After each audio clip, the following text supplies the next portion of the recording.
We are full swing into the 2026 breeding season, and today I wanted to take some time to tell you guys our top 5 tips for breeding ball pythons. Hang out with us today and figure out something that you may not have known and see what our take on breeding ball pythons is.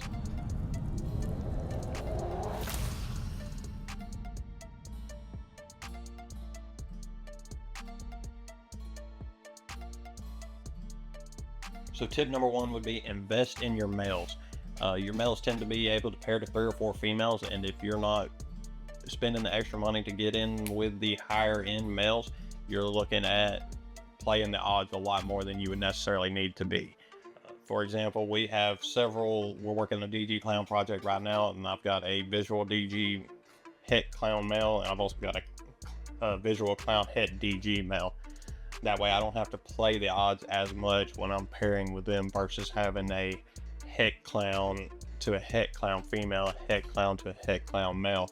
Having them higher end males boosts my odds. And I say invest in your males because when you look into the male side of it, pairing them to 3 or 4 females really cuts down on those odds that you have to play. Really helps you out and then puts you in a position to push your project further faster. Now, I'm not saying go out, run, and get a $4,000 or $5,000 male. If you got it, by all means, that's awesome. But definitely look at your male being the centerpiece to your projects. I would go out buy my male first, make sure he's what I want, got the visuals I need. That way I know how to pair my females around him, because at the end of the day, you're going to tie 3 or 4 females to him. So you want to make sure you got a really strong male that brings a lot of genetics into what you're looking for into your project.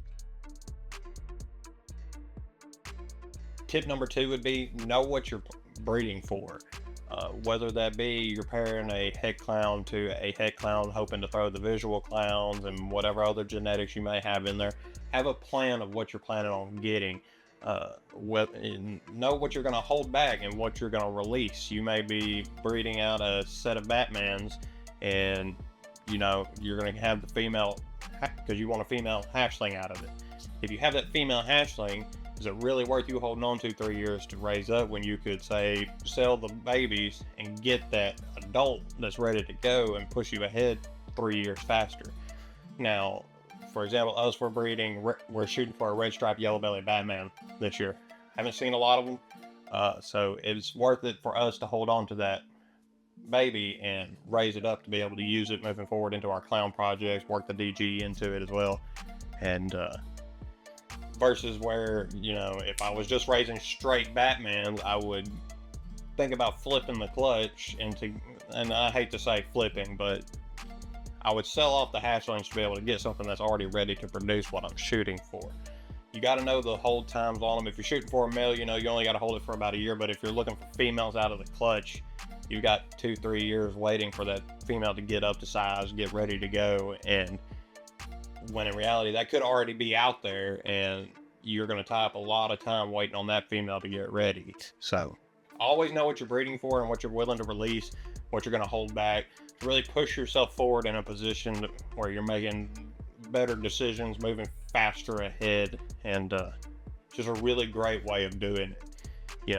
I'm not saying by all means, if you see just a really great example of something that may already be out there, but you got a great example, hold it. Do whatever you want with it. Just if you throw a clutch of Batmans and you're wanting to move to that Batman phase and use that into your breeding projects moving forward, you could take that clutch, and that clutch will probably pay for your next female that you need to produce that. So keep that in mind. Just watch out for what you got, and know what you're going to have, and know what you're potentially going to, say the odds go completely against you. Are you going to have straight normals? Are there guaranteed genes that are going to be in there? Make sure you're planning for the worst. And that way, at the end of the day, you've got ideas of what you can do with these ball pythons. A lot of people I see get out of the hobby, they end up the odds don't go their way, and they end up with a bunch of these hatchlings that they're trying to sell for way too much, or they just can't move them because they're not something that people are completely desiring. So they end up getting out of the hobby selling the whole collection because they didn't plan for the missing the odds, not hitting them on everything. Have you some backup plans, whether you wholesale them out, ship them out, auction them all off as a group clutch or whatever it is. Just really plan on what you're going to do with them. Make sure you have the storage space for them. I've seen people that they hatch out clutches and they don't have the rack space to store all of them. So you got to think, on average, if all python's going to lay 6 eggs, we shoot and say 8. That way we base around having 8 eggs per clutch that are viable to hatch out. That way we know we've got plenty of space, and we know we've got plenty of reptile mice, rats to be able to feed these guys and make sure we're able to give them the best care that they need. Tip number 3 would be pay attention to your female's condition. So everybody has heard, the female needs to be 1,500 grams. Well, that may not be the case depending on your female in particular. If you got a rather large female, 1,500 grams may be underweight for her if she's to a certain size. So you really need to make sure that they're that ideal body structure, that Hershey kiss kind of structure to them. The spine's not showing, the ribs aren't showing, but not overweight as well. If you just push her into breeding too early, or she's not at the right condition, say she went off feed 6 months before breeding season, she's a little underweight, you don't want to push her into breeding, but you get into the egg binding and really cause a lot of issues for her if it doesn't take her out completely. At the end of the day, it is better to skip a year, let that female catch back up, be where she needs to be, than it is to push for a clutch that might be harmful to her. At the end of the day, we love these animals, we want to take care of them, and if you're investing into nice bloodlines and great visuals and everything, it can really hurt to lose that female. Other things to look for: track their shed cycles, track their weight progression through breeding season, make sure that it's not too hard on them. The shed cycles, that's your biggest indicator of when you got eggs coming. You see that pre-laid shed, they were kind of football shaped in the lower third, you know you got eggs coming in about 30 days, and you need to make sure you got everything ready to go for that. And so that's a great, basically like an alarm trigger to let you know, okay, I've got eggs coming, I need to do something right now. Watch for bowl wrapping, watch for them laying on their sides, nesting behaviors. These are all signs of things that are what's happening with the female during the process, whether it be they're ovulating, they're building, they're getting ready to lay. A lot of times we'll see our females, they'll move to the back of the tub towards heat, and they'll start digging out the substrate to get down to that heat tape as much as they can. And that's a great sign for us that our females are getting ready. We'll also see them laying on their sides a lot, readjusting the eggs in there, and that's how we know, okay, we're getting really close to having eggs. And it's something really good to look at. And if you're not, you need to track everything that's going on with your females. Just at least make a mental note of it. This female's doing this, that female's doing that. I think this female's getting close. You don't want to miss something and not be keeping track of it, and something seriously happen to your female and you not be aware of it, or eggs show up and you aren't ready for it. Tip number 4 is going to be prep your incubator. If you've got all pythons being paired up and you think there's a chance you're going to get eggs, you should probably go ahead and get your incubator out, set it up, plug it in, make sure that it gets up to temp right, the air circulating the way you think it needs to. If you need to put water in it, in a tray in the bottom to help the humidity, go ahead and put that in there. Set it up as if you got eggs in there incubating. Nothing's worse than pulling out your incubator and then going to put eggs in it and realizing there's something wrong with your incubator. The heat tape's gone out, the fans aren't moving air the way they're supposed to. Now you've got a clutch of eggs that you got to find some way to keep warm while you fix the issue, whether it, you run out to the store real quick and buy something to fix it, or if it's something more major and you've got to rebuild a whole incubator, you run the risk of losing your clutches. So always, if you think you've got eggs coming, just watch this. They're pretty good at letting you know that it goes back to the female condition. Get that incubator out, get it plugged in, get it set up, and really make sure that you're keeping a close eye on what your snakes are doing. And you want to make sure everything's ready for this, make it a smooth, easy process.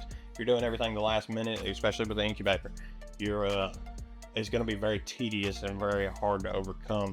But if you're staying on top of everything and you're planning way ahead of what you're doing, you're really going to push your projects faster, and it's going to be a lot easier deal, and you won't run into burnout and things of that nature in this hobby. And tip number 5 for us is going to be breed what you like. Just because, the Canova's out there doing the big DG clown projects, or You know, you've got Chris with the scrambler projects. If that's not what you really like, don't worry about it. Breed what you like. If you're a banana guy, you know, go out, buy you bananas, breed your bananas, and you may be the best and known for the bananas. You know, you don't have to do the big triple, double, quad recessive projects out there if that's not your cup of tea. It takes a lot of time, a lot of effort, and a lot of breeding in this hobby, and you got to really enjoy what you're doing, otherwise you're just wasting your time. I really sit down and think, you know, go through Morph Market, go to your local expos, get with friends that got ball pythons, see what they have, and you know, find genes that you like to work with, and don't be afraid to play around with genes. The only ones I would say to avoid are anything in that spider complex. You know, if it's confirmed to be a problem, I would say, you know, avoid it at all costs. You don't want to create animals problems, but you want to make sure that you're, you know, enjoying what you're doing. If you got, you know, if you don't like clowns and you've got a room full of clowns, you're not going to enjoy it as much. If you're a banana guy and you want to breed bananas, or if you're a bamboo guy and you want to breed bamboos, or, you know, whatever that may be. There are a lot of people that have made a big name in this by specializing in genes that they really love and really like to play with and really like to mess with. And that's part of it, is they specialize in what they really like, and so that brings their energy, their excitement, and their drive to keep going and grow better. So if you're just a hobby breeder, even if you're into the higher end of breeding, you know, full on, you've got 20 racks, 300 snakes, breed what you like, breed what you want to see. You know, it gives you some joy in what you're doing, and at the end of the day, that's why we do this. It's a fun hobby. We love the animals, we love taking care of them, we love seeing what can be done with them, and if you're not doing it for the exploration of the project and finding your own joy in there, then it's not going to be as much fun, guys. All right, guys, that's our top 5 tips for breeding ball pythons. If you got any questions, leave them in the comments. Let us know. Make sure to like and subscribe. We got more videos coming out. We've been adding a bunch of crested geckos. Trying not to flood you guys with a whole bunch of unboxing videos, but we've been growing our crested gecko collection really quickly. I think we're up to 30 now. We're waiting for 10 more to come in. So we've got quite a few. They're growing really quick, so be expecting Donnie to come out with some videos on that, and me as well. We're looking for eggs any day, so be sure to keep up with us on Facebook, Instagram, Morph Market. Watch for the clutches and get any information you may want, and let us know what you're looking for. But that's going to do it for us for today, guys. We thank you for watching, and see y'all later.